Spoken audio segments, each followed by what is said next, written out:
Welcome to another edition of Beyond the Pulpit. I picked a verse out, or a couple of verses actually, out of the Gospel of John, chapter 15, verse 4 and 5. And they read this way: "Abide in me, and I in you, as the branch cannot bear fruit of itself unless it abides in the vine. Neither can you unless you abide in me. I am the vine; you are the branches. He who abides in me, and I in him, bears much fruit, for without me you can do nothing." These are not casual words. They were spoken on the night before the cross. In his final teaching moments, Jesus did not give his disciples a strategy or a program or a plan. He gave them a relationship. He said, "Abide in me." The word abide means to remain, to stay, to dwell, continue. Jesus is describing connection, ongoing living, daily connection. A branch does not occasionally visit the vine. It does not check in every week or so. It does not detach and reattach at convenience. It remains. Abiding is not about activity, it's about attachment. We live in a culture that values performance. We measure success by efforts and results. But Jesus teaches that spiritual fruit does not come from striving harder. It comes from staying closer.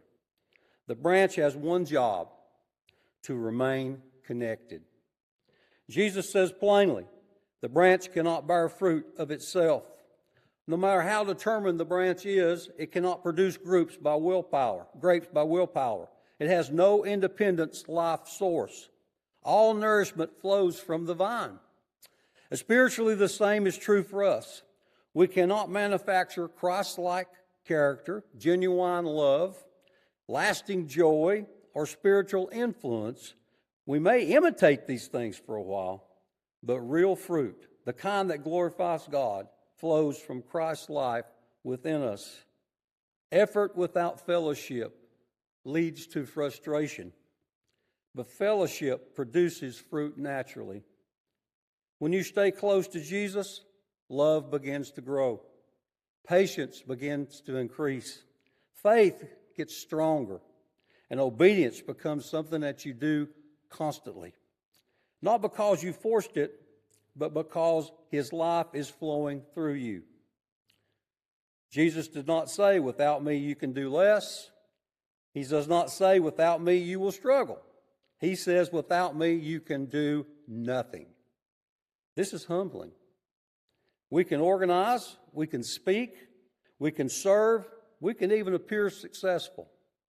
But if it's not flowing from abiding fellowship with Christ, it carries no eternal fruit.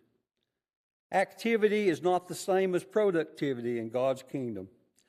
A church can be busy but still not abiding. A believer can be active but still disconnected internally. Jesus calls us back to the source. Abiding is not mystical or complicated. It's a relationship. It looks like daily time in his word, not out of duty but desire. Prayer that is conversational, not mechanical. Quick repentance when conviction comes. Dependence before decisions are made.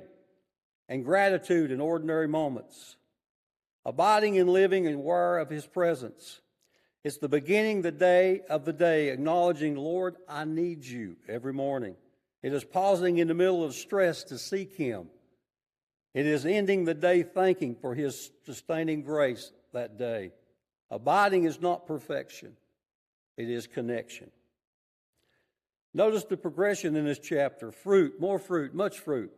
Jesus desires visible evidence of his life in us. When we abide, our words change. Our reactions change. Our priorities shift.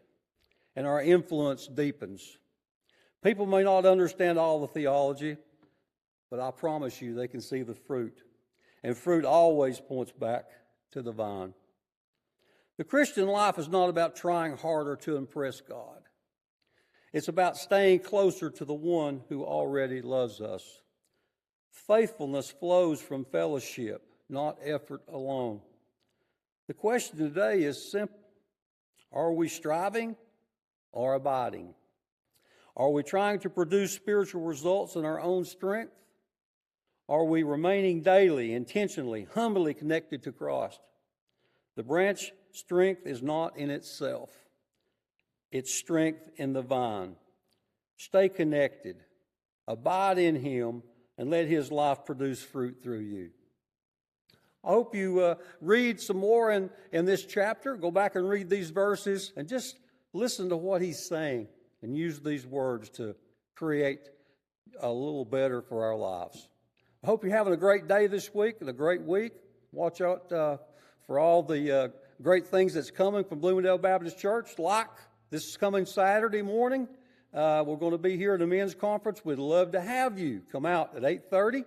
And we'll start and have a great time at the men's conference on Saturday and then back to church on Sunday. Hope you're having a great day. See you.